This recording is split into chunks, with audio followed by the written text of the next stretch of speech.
हाय, hello, good morning, नमस्ते सगळ्यांना, जय भीम. मी सीमा. स्वागत आहे आपलं सगळ्यांचं किचन सवंगडी आणि मी या चॅनेलमध्ये. तर चला मॉर्निंग वॉकला. तर रोजच मॉर्निंग वॉकला जाते आणि आज मी आलेली आहे थोड्याशा वेगळ्या ठिकाणी. कारण की रोज रोजचं एकच ठिकाण म्हटल्यानंतर कंटाळा येतं आणि अशी 2 ते 3 ठिकाणं आहेत जिथे आम्ही नेहमी जातो. वेळ पण जातो, छान असं सकाळी कोवळं ऊन पण देतं आणि मस्त असा मॉर्निंग वॉक होतो.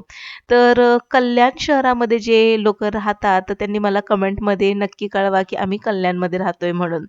तर कल्याण शहर ना जवळपास 40 तलावांपासून बनलेलं आहे आणि कल्याण शहरामध्ये खूप सारे गाव, छोटी-छोटी शहरं वगैरे मिळून हे कल्याण तालुका बनलेला आहे. तर त्यापैकीच आजचा हा काळा तलाव. तर या काळ्या तलावाच्या इथे ना हिंदू हृदय सम्राट बाळासाहेब ठाकरे यांचं स्मारक आहे. हे बघा नाव दिसतंय तुम्हाला. तर पूर्वी काळा तलाव खूप असा म्हणजे साधासाच होता, पण आता खूप छान असं रिनोव्हेट केलेलं आहे. आणि हे बघा बाळासाहेब ठाकरे यांची प्रतिकृती आहे, म्हणजे पुतळा इथे आहे आणि सोबतच वाघ. तर ही बघा ही माझी मैत्रीण, आम्ही दोघी गप्पा वगैरे मारत मस्तपैकी मॉर्निंग वॉकला निघालेलो आहोत. तर सकाळी या रस्त्याला तुम्ही याल ना, तर खूप सारी माणसं जॉगिंग करताना, मेडिटेशन, योगा, त्याच्यानंतर वॉक करताना तुम्हाला दिसतील. सोबतच इथे बाजूला एक कॉलेज देखील आहे. 1-2 कॉलेजेस आहेत, शाळा आहेत. तर त्याच्यामुळे ना इथे तुम्हाला व्यवस्थित अशी माणसं, रहदारी वगैरे जाणवते. आणि संध्याकाळच्या वेळेस मस्तपैकी या काळ्या तलावामध्ये बोटिंग होते, फाउंटेन आहे. खूप सारे असे छान-छान असे याच्यामध्ये तुम्ही जर आलात ना तुम्हाला पाहायला मिळेल. लहान मुलांसाठी खूप सारी खेळणी आहेत, मिनी ट्रेन्स आहे. त्याच्यानंतर जर छोटी-मोठी भूक लागली तर स्नॅक्स कॉर्नर देखील आहे. मसाज सेंटर आहे इथेच बाजूला. तर इतकं सुंदर असं काळा तलाव आहे आणि असं म्हणतात, की आपल्या शहराला इतिहासाची झालर आहे. कारण की दुर्गाडी किल्ला इथून जवळपासच 5 ते 10 मिनिटाच्या अंतरावर आहे. तर हा बघा काळा तलाव. इथे खूप छान असं आम्ही फिरलो. मस्तपैकी कोवळं ऊन घेतलं. मॉर्निंग वॉक देखील खूप सुंदर असा झाला आणि आता आम्ही निघालेलो आहोत घरी. थोडंसं इथे मी शूट केलंय. तर हा बघा हा असा एरिया दिसतोय. तर कल्याण शहरामध्ये एवढी सुंदर ठिकाणं असावीत आणि आहेत देखील बरं का. तर आता इथे मी थोडा वेळ घालवला आम्ही दोघींनी आणि घरी चाललो. तर हे बघा तर हे फूल आहे. हे कोणतं फूल आहे, याला काय म्हणतात मला कमेंटमध्ये नक्की कळवा. तर गुलमोहराचं तर फूल नाहीये हे. तर काय आहे या फुलाचं ना मला नक्कीच कळवा कमेंटमध्ये. तर मी घरी आले आणि तासभर वॉक केल्यानंतर फार थकल्यासारखं झालं. पण मग ना सकाळी मी काही झाडलोट करून गेले नव्हते. म्हणून मग पटकन घरी येऊन झाडलोट करते. कारण की माझा क्लास देखील आहे 9:30चा. तर बरोबर मी घरी ना 9च्या आसपास पोहोचले आणि घरी येऊन आता ही सगळी झाडलोट करतेय. तर ते एवढा कचरा निघालाय, लादीवर एवढी धूळ जाणवते कारण की ना या फ्लॅटच्याच पाठीमागे एक कन्स्ट्रक्शनचं काम चालू आहे. आवाज पण येतो कन्स्ट्रक्शनचा आणि धूळ वगैरे भरपूर येते. सिमेंट वगैरे, धूळ वगैरे भरपूर असते. तर ह्या सोफ्यावरची सगळी धूळ वगैरे झटकून घेतली आणि आता झाडू मारतीये. आणि ना हा जो फ्लॅट आहे माझ्या भावाचा, तर हा ना बऱ्याच महिने बंद होता. त्याच्यामुळे ना भिंतीचा कलर वगैरे, धूळ वगैरे खाली पडते. त्याच्यामुळे पायाला देखील भरपूर अशी धूळ जाणवते. तर असो, घरामध्ये जर कोणी राहणारं वगैरे असेल ना, निदान भाडोत्री वगैरे तरी, तर ते देखील फ्लॅट खूप छान असं स्वच्छ ठेवतात. पण घर जर बंद असेल ना, तर मग घराची अवस्था अशी होते. तर असो इथे मी सगळं झाडू वगैरे मारून घेतला आणि सगळ्यात महत्त्वाचं ना, सकाळी लवकर जर आपण उठलो ना, तर घरातली सगळीच कामं लवकर उरकतात. तर नेहमीप्रमाणेच मुलगा 6:30 ला घरातून निघाला. त्याच्यामुळे त्याचा डब्बा वगैरे देऊन, झाडलोट करून, अंघोळ वगैरे करेपर्यंत साधारणपणे 8 वाजतात आणि 8च्या पुढे मी मॉर्निंग वॉकला जाते. आणि नेहमीप्रमाणेच आज देखील मी 5:30 ला उठलेली आहे. 5:30 वाजल्यापासून माझा दिवस सुरू झालेला आहे. तर इथे लादी वगैरे पुसून घेते आणि हे जे खिडकीचा जो मार्बल आहे तिथे देखील भरपूर धूळ जाणवली. तर तोच मॉप मी खिडकीवर फिरवला. छान असं वाटतं स्वच्छ असं कधीतरी खिडकीमध्ये बसून कोवळं कोवळं ऊन तर येत नाही, पण बाहेरचा नजारा वगैरे बघत असते मी. तर चिऊ आलेली आहे क्लासला आणि हे बघा ह्या पिशव्यांमध्ये सामान असंच ठेवलेलं आहे आणि इथं घरामध्ये ना सामान ठेवायला काहीच असं नाहीये. रिकामं आहे पूर्णपणे घर.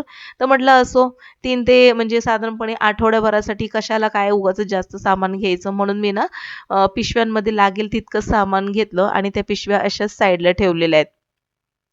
आणि जशी मी इथे आली ना, तर त्यानंतर मी तुम्हाला डायरेक्ट दुसऱ्या दिवशीचं दाखवलंय. कारण की ज्या दिवशी मी रात्री इकडे आलेली ना, तर साधारणपणे 10-10:30 वाजेपर्यंत मी नुसतं घरच आवरत होते. खरं तर ते मी शूट करायला हवं होतं, पण ते नाही झालं. कारण की थकायला भरपूर झालेलं, एनर्जी नव्हती आणि कामं भरपूर पडलेली. घर आवरायचं होतं, सगळं सामान, त्याच्यानंतर स्वयंपाक वगैरे करायचा होता. त्याच्यानंतर तिकडचं भरपूर मला आवरायचं होतं. त्याच्यामुळे दिवस कसा गेला मला कळालं नाही. म्हणून आजचा व्लॉग ना मी तुमच्याशी सकाळपासून शेअर करतीये. म्हणजे दुसऱ्या दिवशीचा सकाळचा व्लॉग मी तुमच्याशी शेअर करतीये. तर क्लास वगैरे झाल्यानंतर साधारणपणे 12:30 वगैरे झाले आणि मला ना एवढी भूक लागली होती. मॉर्निंग वॉक करून आल्यानंतर भूक वगैरे लागते, तर मी काहीच खाऊन गेले नव्हते आणि आता मी म्हटलं की नाही आता काहीतरी डायरेक्ट जेवलं पाहिजे.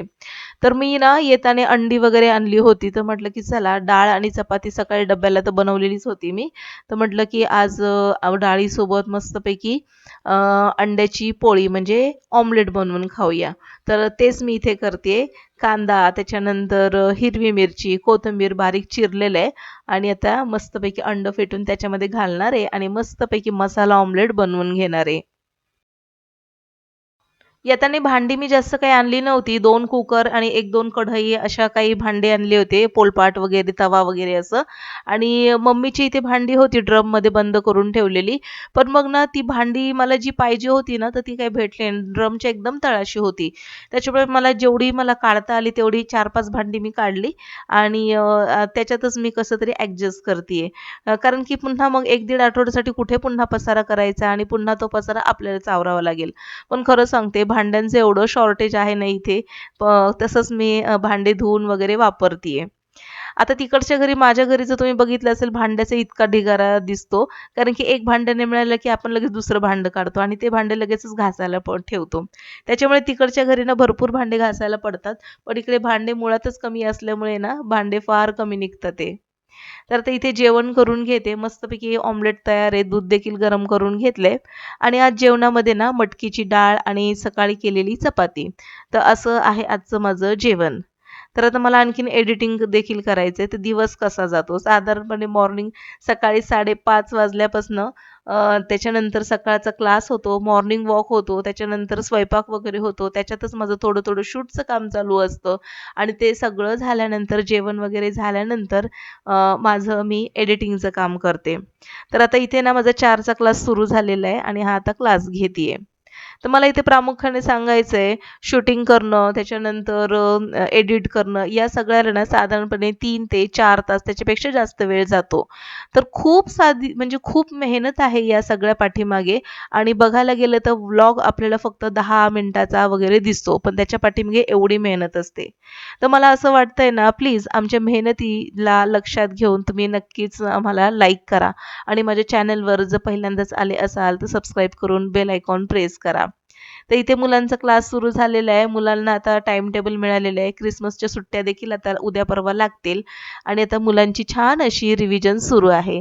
तर आजचा व्लॉग आवडल्यास नक्कीच लाईक करा. भेटू पुन्हा. तोपर्यंत बाय.